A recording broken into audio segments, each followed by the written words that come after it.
ముదిగారు వచ్చాడు. ఆయన ఎట్లా సాగిన పట్టడు అంటే మరి అది చెప్పలేను నేను. మేమిద్దరం చూసినాం, ఆనందవనం మేము చూసినాం. ఎట్లా పడ్డాడు మొత్తం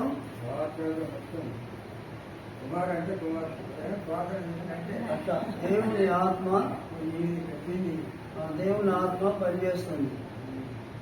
మిమ్మల్ని జూమ్లో లేక కాన్ఫరెన్స్లో ప్రార్థన రమ్మంటే విసిగిపోతుంది. ఎందుకని చాలా ప్రాముఖ్యమైనది ప్రార్థన మన విశ్వాస జీవితానికి. చాలా ప్రాముఖ్యమైనది ప్రార్థన. అందరు అనుని ప్రాముఖ్యమైనది ప్రార్థన. శాంతమని నీకు సెల్లు ఉన్నదా? ఈ సెల్లు ఉంటే ఇగో ప్రసన్నకి నంబరి, ఆమె లీడింగ్ చేస్తుంది. ఆమెనే మీరు అమ్మ ఎప్పుడు మళ్ళీ ప్రార్థన చేస్తామనేది మీరు ప్రోత్సహించాలి. ఆ ప్రార్థనతోనే ఇక్కడ పనులైనవి. 4 ఆత్మలు వచ్చినాయి. విన్నారా? 4 ఆత్మలు శాస్త్రంగా నమస్కారం చేసి సాగిలపడి నేను ప్రార్థనలు ఒప్పుకున్నారు. విన్నారా? ఇక్కడ ఒక ఆమె, ఇంకొక 2, ఇంకొక 3, 4 మరి పని దేవుడు కార్యం చేసిండు. మీకు ఈ విలువ తెలుస్తుంది. పాపం తెలిస్తే మాత్రం వస్తారు. సమయం విలువ కూడా తెలుస్తుంది. సమయం విలువ కూడా తెలిస్తే మీకు వస్తారు. ఇది ఒక్కరిని అనుకుంటారా ఏంది? నాకెంత భారం ఉన్నదో మీకు కూడా అంతే భారం ఉంది. ఇప్పుడు చెప్పండి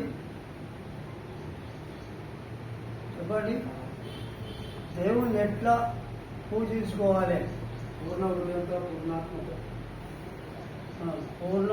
హృదయంతో పూర్ణాత్మతో సంతోషం. అది కూడా అట్లా అది కూడా ఉన్నది. ఇంకెట్లంటే సరే ఇంకోటి, స్వామ్య దేవుడు ఎవరు? దేవుడు అంటే ఎవరు? యేసు ప్రభు, వాక్యమై ఉన్నవాడు. సరే, అవి కొన్ని ప్రశ్నలతో మనం అంశాలతో ముందుకు సాగాలి. మరి ఇక్కడ మీరు మంచిగా చెప్పారు. ఒక్కటే గమనించండి, మన దగ్గరికి ఒక గెస్ట్ వచ్చినప్పుడు ఒక్కటే అంశం, ఒక్కటే చిన్నగా నేను చెప్పిన వాళ్ళ గురించి చెప్పిన. నేను చెప్తే జ్యోతి ఇప్పుడు 11:30 కూడా రాకపోతే మరి కలిపేద్దామా? మరి రాని వాళ్ళకు ఇది బడి గుడి సమానమే. పల్లెకు రాకపోతేనేమో రైట్ సమయానికి రాకపోతే ప్రార్థన జరిగేదాకా బయట ఉంటారు. ప్రార్థన అయినాక మళ్ళీ ఈ లోపలికి వచ్చినాక కొన్ని గంటలు నిలబెడతాడు సార్ వారి మొత్తాన్ని, మళ్ళా కొన్ని గంటలు వంగ పెడతాడు. అట్లా బుద్ధి రాకపోతే అందరు చూడాలా. కాబట్టి దయచేసి నేను అట్లా కాదు, మీరెంతో నేను కూడా అంతే. ఇప్పుడు అన్నీ తెలిసినాయని నేను అనుకుంటలేను. దయచేసి పిల్లలుగా చెప్పినట్టుగా, తల్లిదండ్రి చెప్పినట్టుగా నేను చెప్తున్నా, మీరు వినాలని నేను ఆశపడుతున్నా. మీరందరూ శిష్యులే. నేను శిష్యత్వం గురించి చదివిన చాలా విలువలు ఉన్నాయండి, చాలా విలువ ఉన్నాయి. శిష్యులు అంటే మామూలు కాదు. 12 మంది శిష్యులకు తరబేతి ఇస్తే యేసు ప్రభు ప్రపంచం అంతటికి వేయింది వార్త. 12 మందికే ఇచ్చిండు శిష్యులకు దేవుడు యేసు ప్రభు. తర్వాత 70 మంది శిష్యులు అయిపోయారు. కాబట్టి దేవుని బిడ్డలారా, మనం సమయానికి ఇంట్లో పని పెట్టుకోవాలి. శనివారం మేము ట్రైనింగ్ చేసినప్పుడు మాకు సమయం ఇచ్చేది. బట్టలు ఉతుక్కోవడానికి, అన్ని సామాన్లు తెచ్చుకోవడానికి. మా ట్రైనింగ్లో మేమే వండుకొని తినేది, కుటుంబాలతో ఉండేది. 10 కుటుంబాలు 15 కుటుంబాలు దాకా ఉంటే మాకు అన్నం పెట్టి వాళ్ళు పెంచిరు మమ్మల్ని. వాళ్ళు లేరు, చనిపోయారు, ఇప్పుడు దేవుని రాజ్యం వెళ్ళిపోయారు. వాళ్ళు నిలవడానికి దాన్ని ఇచ్చిండు, మిలిగ్రామ్ ఇచ్చింది. ఏంటంటే నిలవడానికి నీడ లేకుండా మంచిదే, కానీ పరలోకం విడిచిపెట్టేది అనేది మంచిగా ఇచ్చినాడు నేను అనేది. బ్రదర్ భక్త సింగ్ ఏం చెప్పిండంటే, ఎన్ని గంటలు ప్రార్థన చేస్తే గంత జ్ఞానం వస్తుందని చెప్పిండు. ఆయన అనుభవశాలు వారు. దయచేసి నేను కూడా అందులో ఏమాత్రము చిన్న ఆవగిందంత లేను, కానీ నాకు దేవుడు చెప్పింది మీకు చెప్తున్నా. ఒకళ్ళేమో 11 గంటలకు వస్తారు, ఒకళ్ళేమో 13 గంటలు. ఎంత అయిందిరా టైం అని హైదరాబాద్ ఒక ఆయన అడిగి అంటే వాడు నవ్వుకుంటా అన్నాడు. 13 గంటలు అయింది అన్నాడు. అవి గంటలున్నది మన కథ. కానీ మన అక్క వచ్చి చాలా పాపం దేవుడే నిజంగా భారం కలిగించాడు. నా తండ్రి సమకాలీకుడు ఈయన కనుక మా ఆత్మీయ తండ్రిగా భావిస్తా, ఆత్మీయ తల్లిగా భావిస్తా అనుకున్నది దేవుడు అనుకొని, పాపం నేను రావన్నా మరి మిమ్మల్ని కొంచెం ఎంకరేజ్ చేయడానికి నాకు దేవుడు భారం ఇచ్చిండు. మరి ఏం చేద్దామంటే ఆ నెహెమ్యా గ్రంథం చదువుకొని ఏడిసి, కన్నీళ్లతో ఏడిసి బాధపడి వచ్చి ఆ కన్నీళ్ళు ఇక్కడ అడిగిపోయింది. ఆ కన్నీళ్ళ ప్రార్థన ఇక్కడ ఘనంగా జరిగింది. ఆ మాటకు మీరు లోబడ్డారు కనుక సంఘము ప్రార్థించితే పేతురు బయటికి వచ్చినట్టుగా సైతాను సిగ్గుపడ్డాడు, మీరేమో మర్చిపోతారు. మీ ప్రార్థన దేవుడు విన్నాడు. సంఘము ప్రార్థిస్తే ఎక్కడుండే పేతురు, ఎక్కడున్నాయా చెరసాలలో బంధింపబడి ఉన్నాడు. ఆ బంధికంలో నుండి బయటకు వచ్చాడు. మరి మీరు ఈ ప్రకారంగా ఉండకపోతే సంఘం అన్నప్పుడు సంఘానికి ఉన్న విలువ, సంఘానికి ఉన్న అధికారం, సంఘానికి ఉన్న యోగ్యత మరి ఎవ్వరికీ లేదు. సేవకులకు కూడా ఇవ్వలే. దేవుడు ఇచ్చిండు, కానీ అదో రకమైనది ఇచ్చాడు. మీరు పేతురుకి ఏమని చెప్పాడు? నువ్వు భూలోకంలో, పేతురు కూడా ఏమిచ్చాడు? భూలోకంలో అధికారం. దేన్ని బంధిస్తావు? ఒక కోతి వస్తుంది మీకు మనకంటే ముందుగా. ఎంత మంచిదో చూడు. దాని పిల్లల్ని పట్టుకొని వస్తుంది. నేనన్నా వస్తానండి. కాబట్టి దయచేసి నేను రెండే మాటలు చెప్తా. మళ్ళా మనం చెప్తానన్నా 12:30 ముగిస్తే గడ్డంతో చెక్కారు. మీ చెమటలు ఆరుతుంటే దేవుడు వాళ్ళని దీవించాలని నేను వెనుకలో ప్రార్థించుకుంటున్నా. చెమటలు గారిని ఆ చెమటలు గారినట్టుగా ఇప్పుడు ఎట్లున్నది అప్పుడు ఎట్లున్నది. ఇంకా ఒక మాట చెప్పానంటే, ఇంత గడ్డి మూలవకుండా చేయాలని ఒక తీర్మానంలోనికి దేవుడు తీసుకొచ్చిండు. 5 ట్రిప్పుల ఇసుక తెప్పించి మొత్తం దీన్ని రౌండ్ మొత్తం చేసేయాలి. 5 ట్రిప్పుల ఇసుక తేవాలి, దాన్ని పట్టాలి. ఆ పట్టిందేమో పైన మేము మేస్త్రి సలహాతోనే పనిచేసినాం, కలిసి మాట్లాడినాం. దాన్ని పైన అది చేస్తే మళ్ళీ కొన్ని రోజుల దాకా పనిచేస్తుంది అని కదా అన్నారు. దాని తర్వాత మరి అటు 6 పిల్లర్స్ తీసేది ఉన్నది.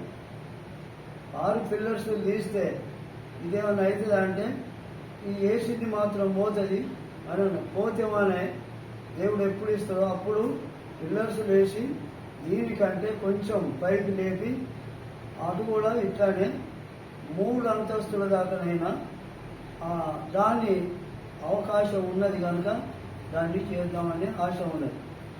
అట్లాంటిగా సంఘం పెరుగుతుందని మీరు అనుకోండి, పెరగాలని అనుకోండి. అంటే ఆఖరి రోజులు ఇవి. అంటే ప్రభు వస్తాడు, సమయం ఇస్తాడు. కాబట్టి మరి ఇంకొక మాట చెప్పాలంటే మరి సంఘమే అది కట్టుకోవాలి. 6 కుటుంబాలే చాలు, ఎక్కువ వద్దు. ఎక్కువ ఉంటే వెళ్ళిపోతుంది. మళ్ళీ మనిషికి ఒక పిల్లర్స్ లేపుకోవాలి, కప్పు కొరకు ప్రార్థన చేయాలి. చెప్పింది మనసులో పెట్టుకుంటారా లేదా? చేయలేటండి ఇట్లా కాదు, మొత్తిగానే లేవటాన్ని. అది నీ పని అనుకో, నీ దీవెన, నీకు ఆశీర్వాదం ఉంటుంది. మన ఇల్లు కట్టుకున్నట్టుగా సౌమ్య, మన ఇల్లు ఎట్లా కట్టుకుంటాం? పునాది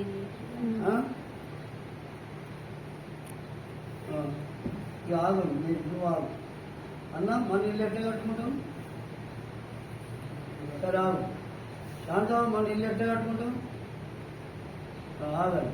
ఆకర్షణీయంగా. సరే అట్లా కాదు, ఉంటుంది. ఆగు, దగ్గరికి వచ్చినావు కానీ. స్వరూప, మన ఇల్లు ఎట్లా కట్టుకుంటాం? సరే. రాధాకి ఎట్లా కట్టుకుంటాం? ఉన్నది తీసుకొస్తాం. ఒక పద్ధతికి వచ్చింది. అగ్గాయిలో అగ్గాయిలో ఏమున్నదంటే, నా మందిరం మంచిగా కట్టుండి అని అడిగారు.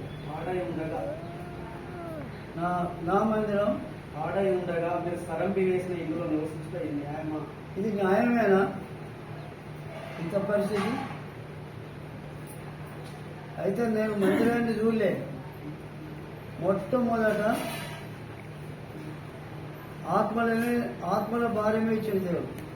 ఆత్మల భారం వచ్చిన తర్వాత, ఆత్మలు అయినాక వాళ్ళు ముందున్న బాపతి గారు వాళ్ళు ఉండిరి.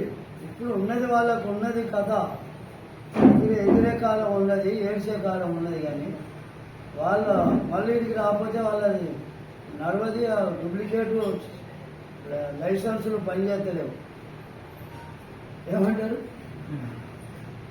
ఆ డూప్లికేటు బంగారం పనిచేస్తుందా? అదే రీతిగా డూప్లికేట్ లైసెన్సులు పనిచేస్తలేవు. కనుక ఆత్మ లేనిది సేవకులం అనుకొని చెప్పడం అది చాలా బుద్ధిహీనత.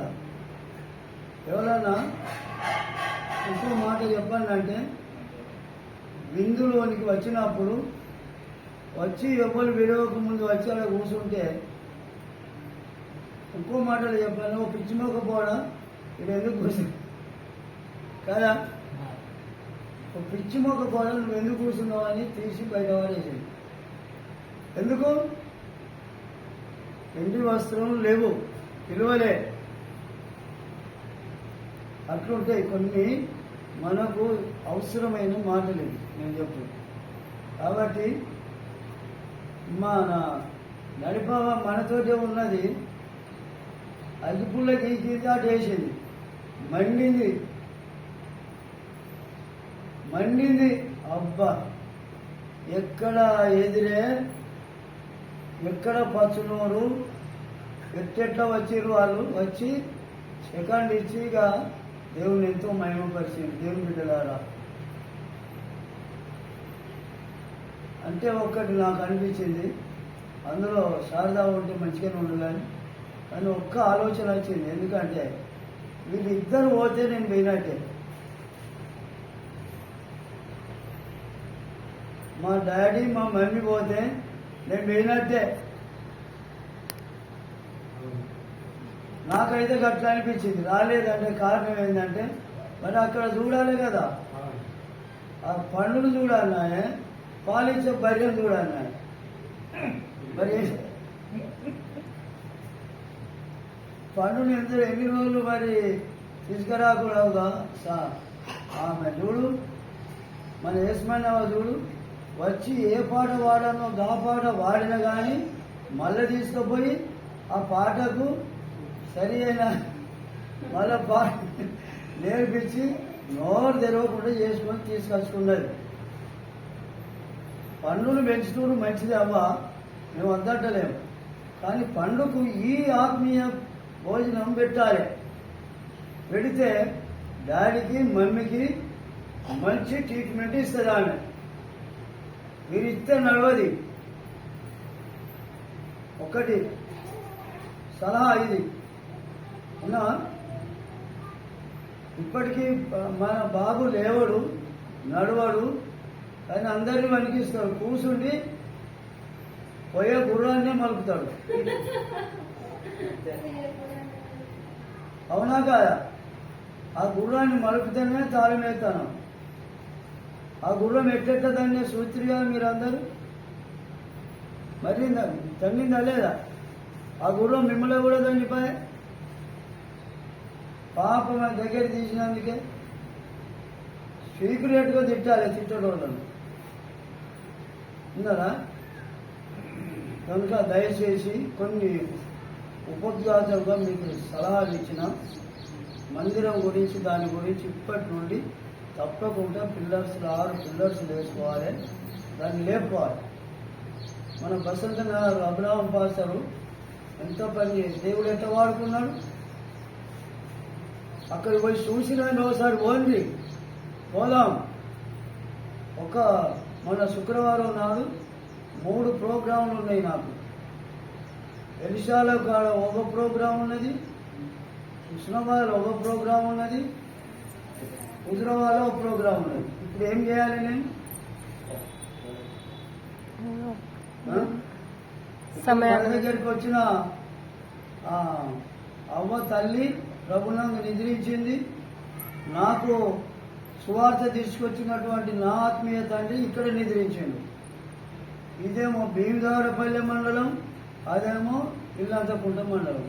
ఎక్కడికెక్కడికి ఎంత దూరం ఉన్నదో చూడు. ఈ రెండింటిని కవర్ చేసుకోవాలని ప్రార్థన చేసిన. రెండింటిని కవర్ చేసుకున్నా. 1 గంట రాత్రి ఇల్లంతకుంటలో చేరిన. రాత్రి 1 గంట రాత్రి మళ్ళా 7:30కు మాణికపురంలో చేరిన. పొద్దున మరి మీరు మాకు పిల్లలు లేరనుకుంటూ రాయండి. మా పిల్లలను పుట్టినాకనే పట్టుకొని ఈ జంగలంతా తిరిగినాము. ఈ జంగల్ మొత్తం తిరిగినాం. ఈ విషయం మార్కు తెలుసు. ఓసారి వాళ్ళ ఇంటికంటే విడిచిపెట్టిపోయేది మేము. ఆ మొక్కి సైకిల్, లేడీస్ సైకిల్. ఓసారి అమ్మ అక్కడ పడిపోయేది, నేను ఇక్కడ ఉండేది. ఈ రోజున పిల్లలను ఎట్లా పెంచుకోవాలంటే గట్ల మోలివ మొక్కల్లాగా పెంచుకోండి. ఏ దయ్యం పట్టది. కానీ మా కొడుకు పుట్టినాక నెల రోజులకు తీసుకొచ్చి మా అత్తగారింటి కాడ తోలితే నేను వచ్చే వరకు ఇంతోటి ఇది కట్టి ఇట్లా దండ వేసాను. ఇది ఎవ్వరు చేయమన్నారు నిన్న అని తెంపి పారేసాను. మరి ఎప్పటికేం రాలేదు. మళ్ళీ మా అక్క కూడా రాకెట్ పట్టుకొని వచ్చి నేను రాకెట్ కడతానంటే నేనేమని చెప్పి ఎరికేనా, నువ్వు నేను మంచిగా ఉండాలంటే పరలోక రాజ్యం పోవాలంటే ఇది అక్కడ వాడి. ఒకవేళ అది అవసరం లేదు, పరలోక రాజ్యం అవసరం లేదంటే నాకు అటు నిశ్చయించిన. తీసుకుపోయింది, బయట వారేసింది. అందరికంటే మొదగాలు అక్కడ ఉన్నటువంటి సామ్యాల కంటే మొదగాలు పోయి చర్చిలో ఉండేది. యోగా కూడా అంతే.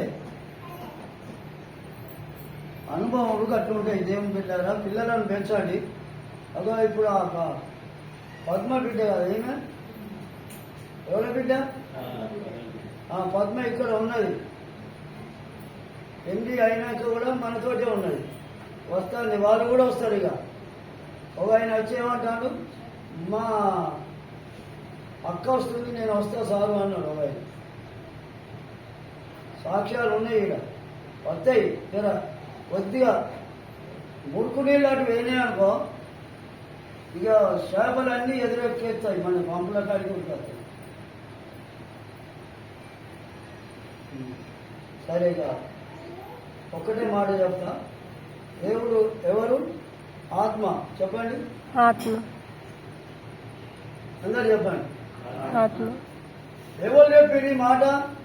తన వాళ్ళు కానీ, లేకపోతే అక్క చెల్లెళ్ళు కానీ, అన్నదమ్ములు కానీ, పెద్దవ చిన్నవ కానీ, ఎవరైనా కానీ వాళ్ళందరికీ ఎవరు చెప్పిండ్రు అనుకున్నాం ఈ మాట? ఎవరు చెప్పిందంటే యోహాను సువార్త 4వ అధ్యాయం 24వ వచనం చదవండి.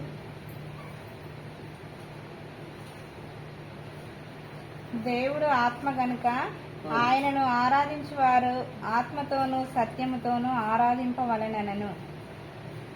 ప్రార్థన చేసుకుందాం. మీరు కూడా దయచేసి ప్రార్థన చేయండి. నేను కూడా ప్రార్థన